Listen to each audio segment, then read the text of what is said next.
Добрый день, приветствуем вас на канале технических решений Энергомаг. Меня зовут Александр, и я предлагаю новое видео из серии «Электропроводка в квартире или в доме». В предыдущем видео мы рассматривали принцип распределения нагрузки в электрическом щите квартиры или дома. И это видео вы можете посмотреть по ссылке в описании к сегодняшнему данному ролику. Теперь давайте приступим к вопросу выбора автоматических выключателей для такого электрощита.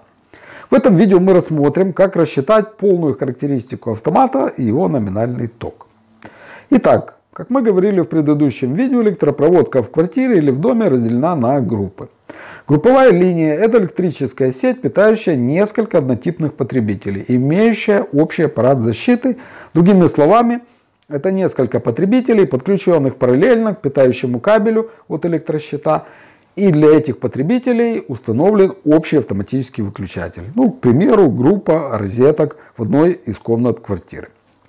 Проводка каждой группы выполняется электрическим кабелем определенного сечения и защищается автоматическим выключателем.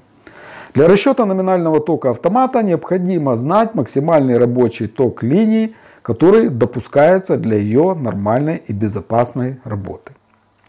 Максимальный ток, который кабель может выдержать без перегрева, зависит от площади поперечного сечения этого кабеля и материала этого кабеля. Медь или алюминий, а также от способа прокладки проводки. Открытая или скрытая. Открытая — это, к примеру, просто кабель проложен по стене. Скрытая — это кабель, который заложен в стену. Необходимо помнить, что автоматический выключатель служит для защиты от перегрузки электропроводки, а не электроприборов. То есть автомат защищает кабель, который заложен в стене и к которому подключается розетка, а не телевизор, электроплиту или утюг или стиральную машину, которые подключены к этим розеткам. Поэтому номинальный ток автоматического выключателя выбирается прежде всего исходя из сечения кабеля, а затем уже берется в расчет подключаемая электрическая нагрузка. Номинальный ток автомата должен быть меньше максимально допустимого тока для кабеля данного сечения и материала. Расчет сети группы потребителей отличается от расчета сети одиночного потребителя. Давайте рассмотрим расчет токовой нагрузки для одиночного потребителя. Какой это может быть потребитель? Например, электрический бойлер. В паспорте на прибор, на этот бойлер или водонагреватель, или на табличке на корпусе смотрим его потребляемую мощность, которую он максимально может потребить, и рассчитываем расчетный ток.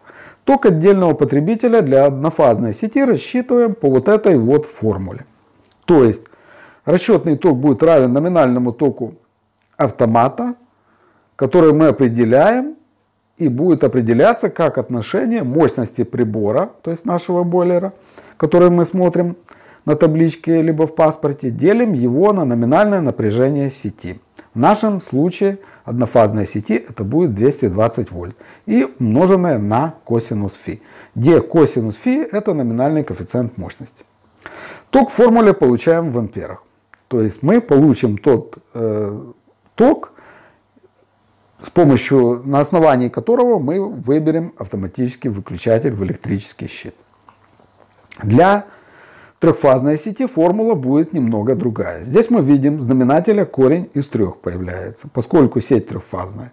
Появляется еще номинальный КПД потребителя. В случае трехфазной сети напряжение будет 380 вольт. Косинус φ, который у нас используется в формуле, это номинальный коэффициент мощности. Он зависит от вида нагрузки, активная или реактивная. Для квартир или домов косинус φ составляет 0,96-0,98 и зависит от характера нагрузки. То есть он может меняться. И, как я уже говорил, номинальный КПД потребителя. В цепи переменного тока существует два разных типа нагрузок. Активная и реактивная. Поэтому мощность нагрузки характеризуется двумя параметрами. Активной мощностью и реактивной мощностью. Как раз коэффициент мощности косинус φ как раз и характеризует количество реактивной энергии, потребляемой этим устройством. Большинство бытовой и офисной техники имеют активный характер нагрузки. Реактивное сопротивление в приборах отсутствует или незначительно.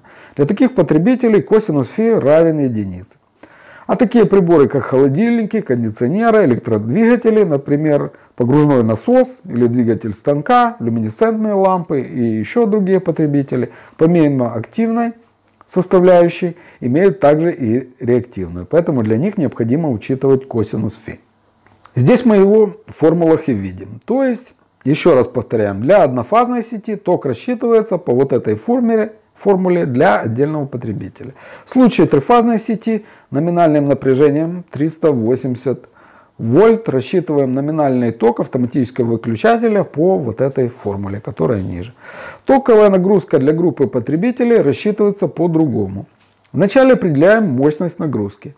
Общая мощность нагрузки групповой линии определяется как сумма мощностей всех потребителей данной группы. То есть для расчета мощности групповой линии, которая будет запитана от электросчета, необходимо сложить мощности всех приборов данной группы. То есть все приборы, которые вы планируете включать в этой группе.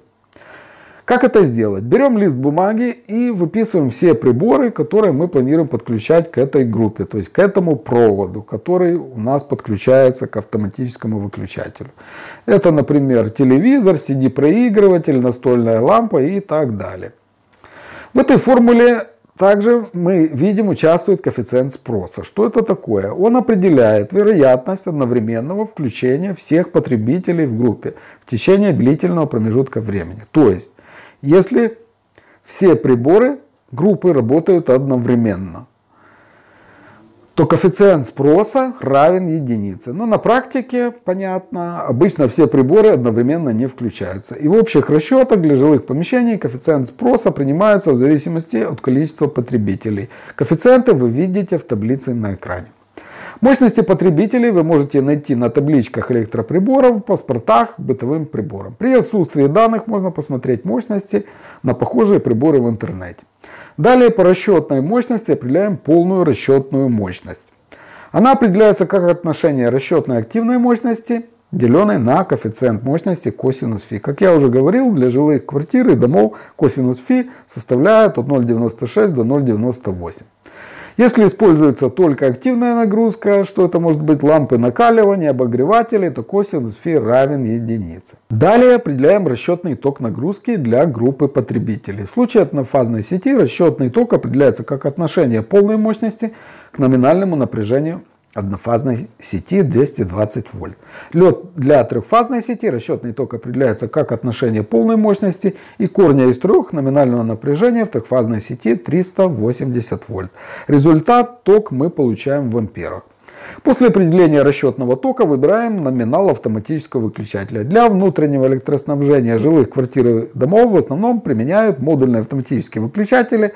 Тоже по ссылке в описании можете посмотреть видео, чем они отличаются, какие есть типы.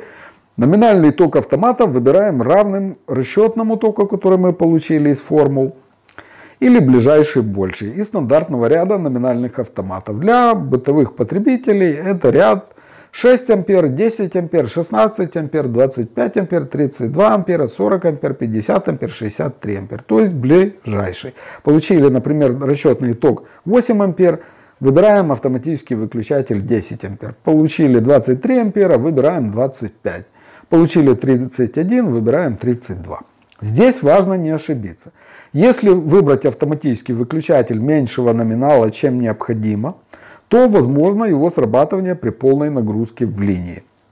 Если выбранный номинальный ток автомата больше величины максимально возможного рабочего тока автомата для данного сечения кабеля, то в этом случае необходимо выбрать кабель большего сечения. То есть если вы выбрали автоматический выключатель, у вас получается как бы больше, чем номинал его, чем максимально допустимый для данного кабеля, значит нужно увеличивать сечение кабеля. Но это не всегда возможно. Или такую линию необходимо разделить на несколько частей. То есть группу розеток в комнате нужно запитывать не одним кабелем, а несколькими. И провести весь расчет сначала. Также необходимо помнить, что для сетей освещения в электропроводке квартиры или дома, как правило, используется кабель с сечением 3 на 1,5 квадратных миллиметра. Для линии розеток используется кабель 3 на 2,5 квадратных миллиметра. Это автоматически означает ограничение потребляемой мощности. для нагрузки, питаемой через такие кабели.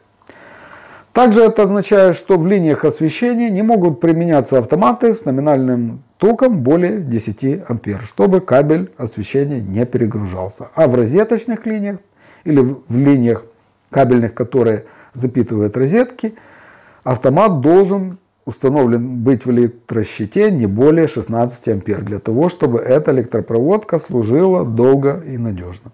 Напомню, выключатели освещения выпускаются на максимальный ток 10 ампер, а бытовые розетки, можете взять розетку и посмотреть, на максимальный ток 16 ампер. Ну вот и вся, надеюсь, полезная информация для вас по теме, как выбрать автоматический защитный выключатель для электрощита. Если видео было для вас полезным, интересным, не забудьте поставить лайк, помогайте развиваться нашему каналу, подписывайтесь на канал технических решений Энергомаг и делитесь нашими видео с друзьями и в социальных сетях. Впереди много интересных видео на нашем канале. До встречи на нашем канале. Всего хорошего. Пока!